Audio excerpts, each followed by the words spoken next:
Hi friends, it's Amy. Welcome to my bookish life. Today I want to check in with you about the books that I've read from January 6th through January 12th. So let's get to it. Last week I finished 3 books, and this week I finished 3 books again. And so I have a total of 6 books completed for the month. I kind of feel a little bit productive and a little bit not productive. So it's a thing and it's a vibe and it's fine. I'm currently reading 2, and I have one that I want to start for sure this weekend. So I'm very much looking forward to getting some good reading in. So the first book that I finished was Little Town on the Prairie by Laura Ingalls Wilder. Rainey and I from Rainy Day Reads were buddy reading this, and she and I were almost done on Friday. We were like 80% done last week. So this I finished right away on Saturday, and it was just so full of nostalgia, and my love for the TV show just grew and grew and grew. I just really love going back to that Little House on the Prairie time. Now, this book has some things in it that definitely would make you feel uncomfortable. It made me feel uncomfortable because we know better today than they did back then. So definitely some things that need to have a conversation if you're putting this in the hands of a younger reader. But I still feel like it's worth it to read these books. Absolutely, 100%. Rainey and I are down to 2 Little House books yet for our reading through the series, and then we're going to pick some other Little House books to do. We also had a bunch of fun on Sunday watching a couple episodes of Little House on the Prairie. So just a really great time all around.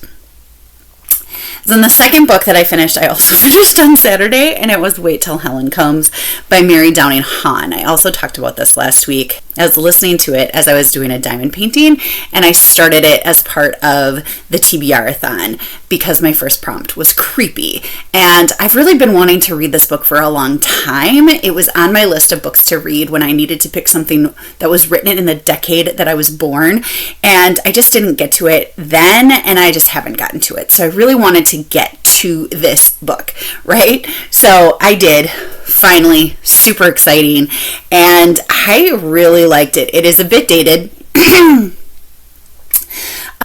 but it really is creepy. Molly and Michael are brother and sister. Their mom married Heather's dad. Heather is 6 or 7, I can't remember off the top of my head, but Heather had a very traumatic experience in losing her mom. She was in the house when her house burned down, and that fire killed her mother.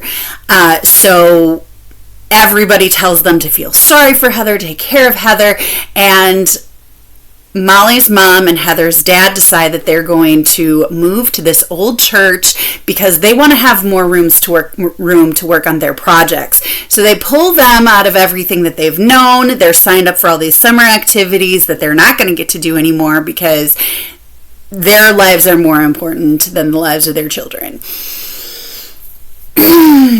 That's the impression I got. I was so mad at these parents. I hated them. They were terrible. They didn't listen to their kids. They ignored their kids. They made Molly take care of her half-sister. Her stepsister, her half-sister hated her and constantly was telling her dad all of this horrible things that she was doing when she wasn't doing it. Like, it was terrible. It was terrible. They were terrible. But Molly, Michael, and Heather, great characters. I loved them.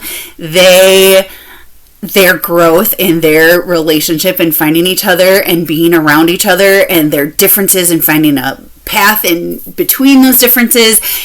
It was really great. They are exploring the cemetery around this church that had been converted into a house, and they're exploring the cemetery, and they find a grave basically hidden in the cemetery, and Heather finds a locket, and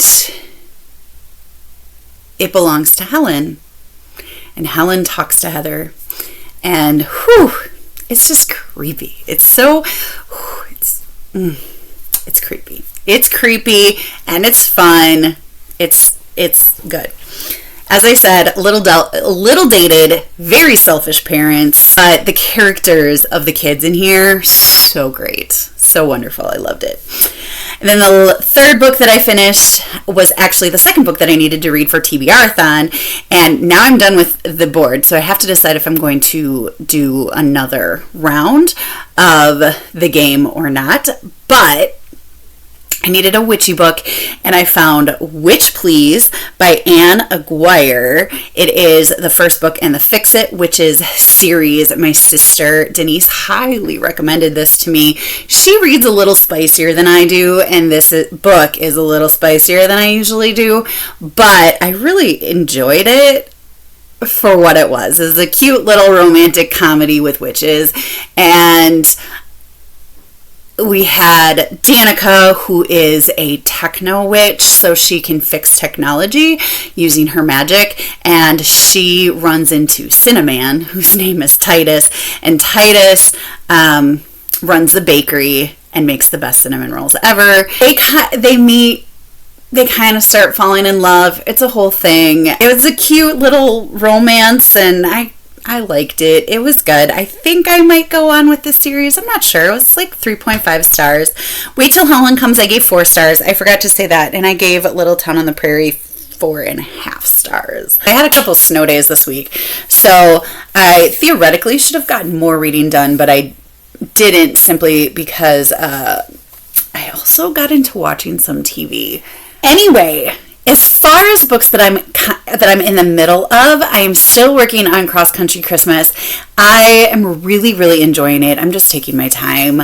And honestly, I was trying to read it like when I got in bed at night, and then I would just fall asleep, because that's how it works with my Kindle books most of the time. So I really am making more of a concentrated effort to actually read my Kindle books at other times. So that's definitely a goal that I have for myself this year, because I have a lot of great books on my Kindle that I just really need to get reading, So I am about 75% done with Cross Country Christmas, probably going to finish it today, honestly, and I'm really, really enjoying it. I just really like it. And then Destiny and I started a buddy read of The Sugar Queen by Sarah Addison Allen, and I am really enjoying that as well. We're about 23% done with that. So it's magical realism. Started out kind of all over the place, and you're just trying to figure out what's going on, and it's really just a lot of fun to try and figure it out. So that one is going well. I think it's going to be really great. Then on deck, this weekend, I need to start The 100 Years of Lenni and Margot. This book was so wonderfully given to me for my birthday by Krista from Books and Jams. So thank you again. But it is coincidentally our book club pick for January in my In Real Life book club. So I am going to be reading this weekend, and next week I have to have it read by Thursday. So very excited to start this one. I've heard so many wonderful things about it, and I can't wait to get started. I need to find a book for the Buzzword Reading Challenge. The prompt is there, and there. And so right now I'm thinking of And Then There Were None. And there was another one that I was looking at too, and I was trying to figure it out. I'm struggling with this one, and I don't know why. So I just am. So if you have any ideas, any recommendations, if you could just leave them down below. I'd really like to be able to keep on track with the Buzzword Reading Challenge again this year, because it was just always really fun to have that. So that is also on deck. Other than that, in terms of what's on my TBR, that's it. Then I will have my TBR done. So I think I might actually do another round of the game for TBRathon, so you might see that coming soon. Let me know your thoughts about any of the books that I've talked about today. I love to chat with you down in the comments. And commenting, liking, and subscribing all really help my channel grow, and I really, truly appreciate it. I hope you're finding something wonderful to read, and until next time, happy reading. Bye!